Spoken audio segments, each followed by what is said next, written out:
ជន់ជាតិយើងនេះពេលខ្លះវាអួតខុសរឿងចេះនោះចេះ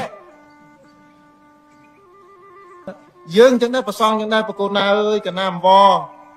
ពេលខ្លះទៀតឆ្នាំណានោះមានបញ្ហារឿងចម្រៀងរឿងអីនឹងឃើញលោកទៅខមមិនទៅបញ្យល់ឲ្យអត់ចេះទេព្រះអង្គហើយទុកឲ្យលោកសិល្បៈលោកដោះស្រាយយើងស្ដាប់លោកហើយញាតិញោមចឹងដែរទានតេតងសាសនាសួរព្រះអង្គសិនយើងមានអ្នកប្រាជ្ញតើយើងមានអ្នកចេះដឹងតើអញ្ចឹងដើម្បីឲ្យសង្គមយើងល្អទាំងអស់គ្នាយើងពឹងគ្នាយើងជួយគ្នាព្រោះផ្ទះរបស់យើងហើយយើងអត់មានអ្នកណាចេះគ្រប់ទេបើផ្នែកសាសនាសួរអ្នកជំនាញសាសនាបើផ្នែកព្រំដែនសួរអ្នកព្រំដែនបើផ្នែកទាហានសួរគេអ្នកកាន់កំភ្លើង